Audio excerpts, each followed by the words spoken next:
so obviously we're here for wholesaling, right? Let's talk about some wholesaling stuff. What's the premise? What's the underlying main thing about wholesaling? You got a discount, sell it for more. You gotta get somebody a discount, right? And so the number one, what would you say? So if that's the case, then what's the number one skill from a successful wholesaler? Acquisitions. And going a little bit more deeper, acquisitions, but Negotiate, I'm speaking. Yep. even, I wouldn't even go there. I would say learning how to identify, right? That is the number one skill of a wholesaler, is learning how to identify a deal. Now, how do you think one learns how to identify a deal? Know what you should go for the deal. Correct, right? And you got to know what market you're playing in, right? Right. So if I tell you this building we're sitting in is $12 million, is that expensive or cheap? Depends.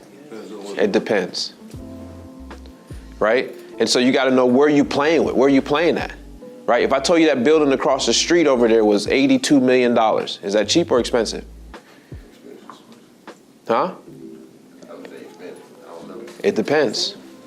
That building sold for 90 million, right? And so you got to understand the market that you're in and what you're dealing with. If I pull up today out front in a brand new 2021 S550 Mercedes, and I told you it was $90,000, is that cheap or is that expensive? That's cheap. Right? So you got to understand what market you're playing in, right? And so a good person has to go out and understand what they're dealing with. What is the medium price home of the triad, right? When I say medium, I mean an average home that most people that qualify for a mortgage will be able to get. Do you know that number? A little bit less. So you're in between those two, right? I would say it's around 180, right? 180, well, the old numbers, right? I would say, let's just forget about what's going on now. I would say the average home sale is about 185 and below, between 150 and 185. And that's where everybody's qualified pretty much. If you get qualified for a mortgage, that's what you can play in, right? And so when you say the medium, right, that means that most people qualify in these places, right? Okay, so do we wholesale $600,000 houses? It depends. But not really, right? Why don't we wholesale $600,000 houses? Because the buyer pool is limited. That's it. The buyer pool is limited. Not saying it can't be done. We've done a few. Remember Louisville? It's not that we can't do it. It's just not, you're not going to create that larger buyer pool of people, right? Right? Do we wholesale $30,000 houses? We can. Buyer pool is a little bit smaller, but we can. What I'm saying is, the point that I'm saying is, you need to know these things. How do you think you know these things? That's it. You driving around, you study the market, and you just understand it better than the next person. If I tell you right now, I got a house in 27103, 27104, 80,000. I like that. You don't even need to go see it, do you? Huh? You don't even need to go see it, do you? Right. Does it have a front door and a back door? Yeah. So you have to learn that, right? I got an $80,000 house in 27105. We got to go look at this one. I was looking right now at a house, in a house that normally, Chandler, was it Chandler, the house that we got, remember? We bought for like 17 and sold for like 23. Mm-hmm. But now they're like 100,000. You know what I mean? Everything's went up. Everything's went up. The main thing is, as a wholesaler, you got to learn how to identify a deal, right? So imagine if you were a wholesaler at Canon printers, and your job was to buy ink. You'd have to know what ink is across the board and where you need to be at, right? You know there's people, that's an actual job, right? My cousin, she's a wholesale buyer for Victoria's Secret. She goes to China and she buys materials and looks at the materials for Victoria's Secret. She has to understand what things are per yard and what different fabrics are different things, right?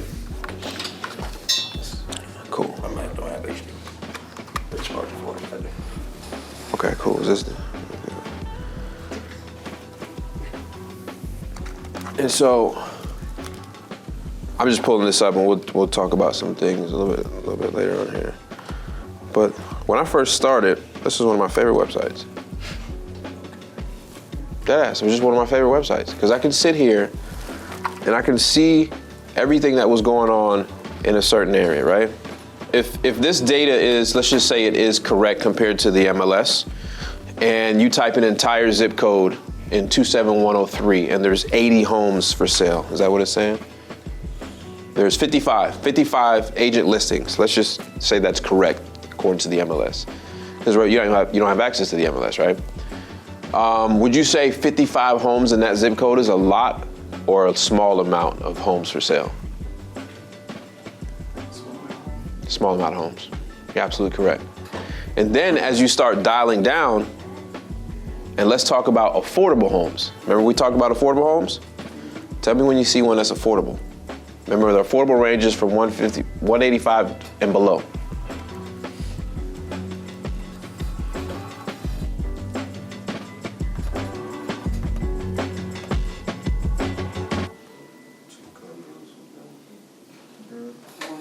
One condo, another condo. So really no houses. Only thing you can get in 27103 under 185 is a condominium, right? And so you're probably thinking, why the hell is Max showing me this dumb shit, right? This is how simple it is to understand supply and demand, what's high, what's low. It's not rocket scientists. But this is the things that the boring stuff that nobody wants to show you how to do. This is how you understand. And what you do is you simply go over here and you change from this zip code into the next one.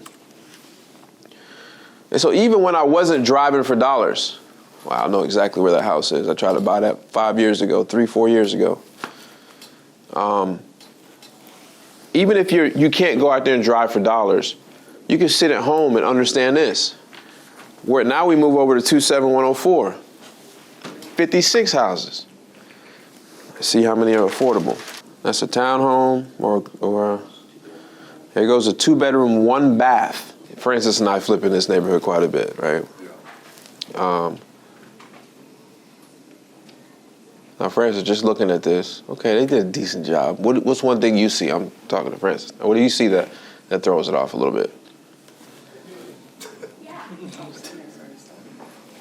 What do I see? What? That would make this not sell as fast. Yeah, I mean it's plaster. It's it's really outdated. Yeah, the shiny semi-gloss there. It's just old. They didn't change the registers. Yeah. They didn't change the front door. The detail in the paint is terrible. Yeah, and that's a small house. The pictures are making it look big. Yeah. It really is a small house. They didn't change They didn't even change the outlet covers. Yeah, and the casings. That's $1. It's like $1 a piece. Yeah. Right? Me, I would have cut the archway square to bring back modern Paints in the house. paint. You got $13 cabinets. $13 countertops with it's just bad. So this is a rental property. This is why I went under contract and went out. It's a terrible product at the end of the day is what I'm saying. Now, we did a house around here. What'd you sell it for? 150. 150. About the same square footage? Yeah, I mean it's the same 2-bedroom, 1 bath. 2-bedroom, 1 bath house down the street. Sold in what, a day? 2 days? Yeah, real quick. And we got another one we're doing over there. Yeah. So back to the thing is, here we are. We're in 27104 now. And I'm gonna tell you right now, the house ain't gonna get no cheaper as I keep going down. My point is you gotta understand your market. And the reason why this is important in the beginning, the more confident you are on the phone, the better you are on the phone, right? Right? What is your expertise in? What did you do in your last job? What do you think you're good at? What are you good at? I'm decent at sales. I mean, just like I do. In general, what do you what do you do in your pastime? Oh, strategy. Strategy. Like, yeah, business strategy. So that's what I like. That's your thing, right? Yeah. So if I called you and wanted to talk to you about evergreen flowers, would you be confident on the phone with me? I mean, well, maybe. Maybe. But if I called to you and talked to you about business strategy for my new business, would you be confident? Probably talking my ear off, right? Yeah. But you can't talk to me about no flowers. Not interested. Yeah, right? It's the same when it comes to this. And that's where when people say, I'm afraid to get on the phone. No, you're not afraid to get on the phone. You're afraid to look stupid. Exactly. Because you haven't taken the time to study what you're about to talk about. You're not afraid to talk to people. We do it every day. Complete strangers. You're afraid to look stupid on the phone, so you stutter. And remember, Tina said, nobody don't know what you look like on the other side. Nobody cares what you look like. Nobody cares anything about you. Nobody knows who you are. Use that to your advantage. But the lack of confidence comes from your lack of actually trying. Most people been in this business for a long time. When I see people that are confident and know their stuff, they can. I've hired the number one bullshit in the city, and they can't bullshit their way through because they're just not confident. And so you got to really take your time and learn this. This is the stuff that nobody's going to talk about. It's not the softwares. It's not the flashy. Listen, the only reason I would give you guys a Drive for Dollars app is because it's just faster. Other than that, I would take screenshots. I would use open maps and I would touch the thing and I would take screenshots. I'd have 50 screenshots by the time I get done driving. Then I'm gonna go home. And even now the new iPhones let you just scan the text, put them in Excel. Boom, now I got 50 things I'm gonna call. That's what I used to have to do just 5 years ago. Screenshot. You pin it on, I remember Redfin had an app, pin it on Redfin, screenshot. And if you got CarPlay, you got 2 screenshots. I ain't have CarPlay back then. But you get what I'm saying. So this is the things you have to do, because the reality is you gotta find one house out there. So just doing this and going through the city and finding out certain things is gonna make you a little bit better expert. See, we went into 105 and instantly we see what they call affordable, right? So you see why I said 27103, 27104, somebody got a house for 80? I don't need to look. Lock it up. Pay $100 for due diligence. We'll figure it out later. Don't make this super complicated because it doesn't have to be. There's always this play. This is like art. There's always this play around. And if you ask 3 different contractors, guess how many different bids you're gonna get? 3 different damn bids. Every time. And so understanding understanding that this is fluid and not strict allows you to relax a little bit, right? And the real due diligence is to the buyer that's gonna buy it anyways. You're just giving him a ballpark. He's not gonna run off of your, okay, 25, I gotta stick to 25. He might see your 25 and say, I can do this for 17. Francis is not gonna tell you he can do it for 17. He's just gonna say, okay, you're right, 25. That's built-in profit for him. If I'm saying, okay, I need to be at 85 or 80, whatever it is, it was 80, you guys said 80? If I need to be at 80, then do I start at 80? No. Right? So I start at what? Start anything lower, right? Because if you get it, you're gonna make more money, right? So who wants to be the caller on this deal? You ready? All right, call me. You're the one that want to buy my house. You're the wholesaler. I'm the owner. Call me. Ring. Hello. Hey, Max. How's it going? Who's this? Hey, Max. It's Cliff. How you doing? I'm doing well. Hey, I happened to be in the area the other day, and I did some research too. You can find anything on the internet. Uh-huh. And I found your number. I wanted to know about that property on Axel Street. What do you want to know about it? I wanted to know if you wanted to lease it, maybe, or you can sell it to me. Okay. I'm not interested in really leasing it. What would you pay for that? But that depends on how well of a conversation we can have right now. Okay. What do you mean? So, what do you want to know? I want to know, when was the last time someone stayed in it? It looked like Yeah, so it's a property that my mother used to stay in, and now she stays with me, and she hasn't been there in 5 years. Oh, wow. You know what? Actually, you didn't ask, but my mom lived with me for a very long time as well, so I kind of understand that. Okay, I get it. Cool. That's cool. I like how. So you understand it's just sitting there vacant? I do. Actually, I've been through the same thing. Okay. I've been through the same thing with my mom's property.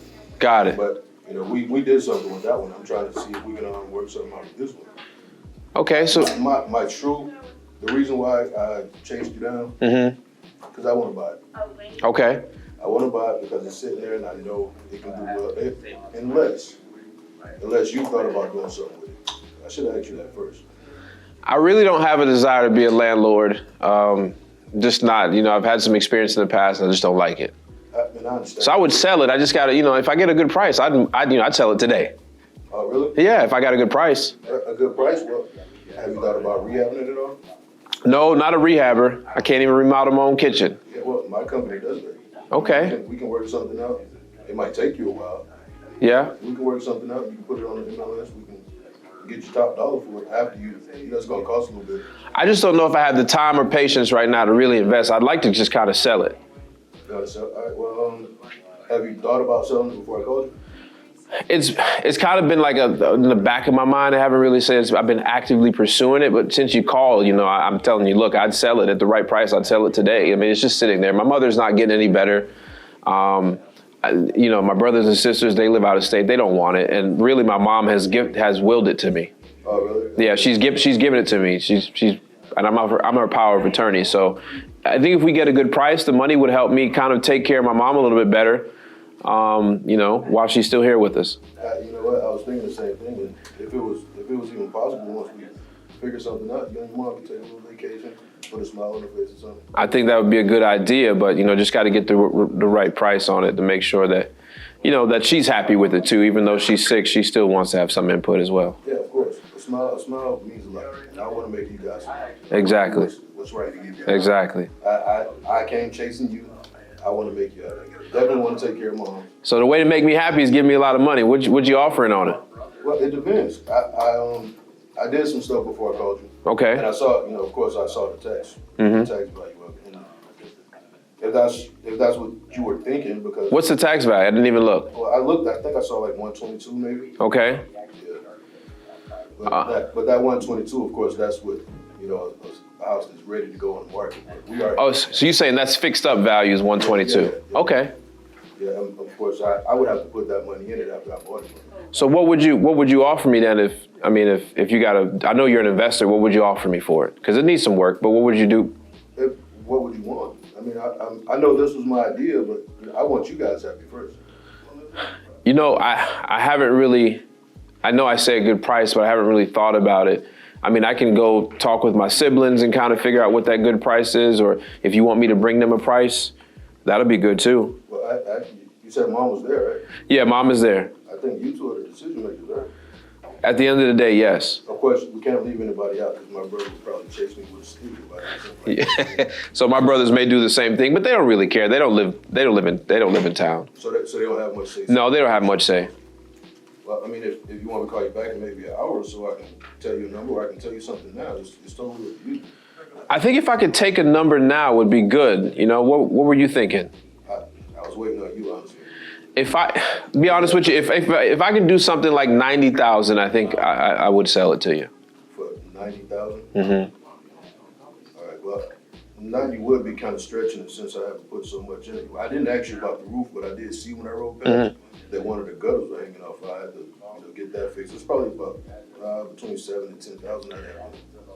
You think maybe that 90 could get closer to I mean, you're the expert, so if you give me a number, then kind of explain to me, I might be able to, wiggle. 90 sound. Honestly, I'm just telling you, I wouldn't be able to do that 90. Honestly. Okay.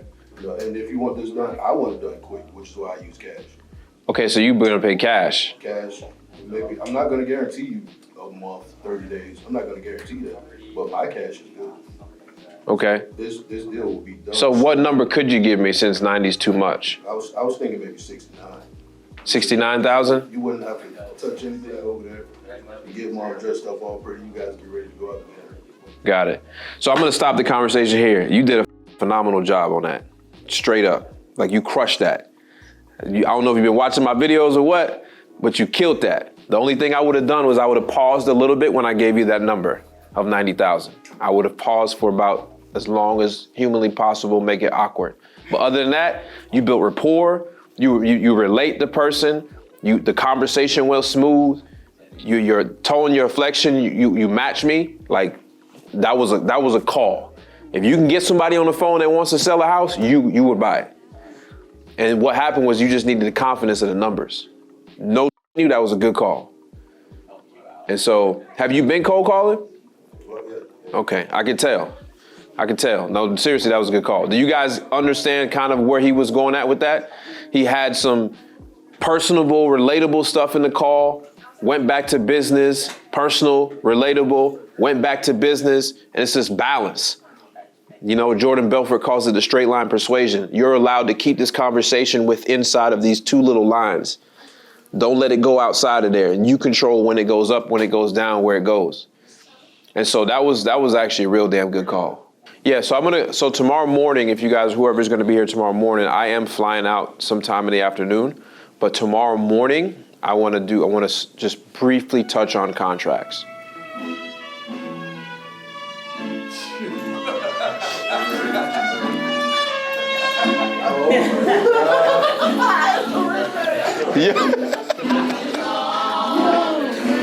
Yo, tell me who did this. If this was, I'm gonna kick her ass.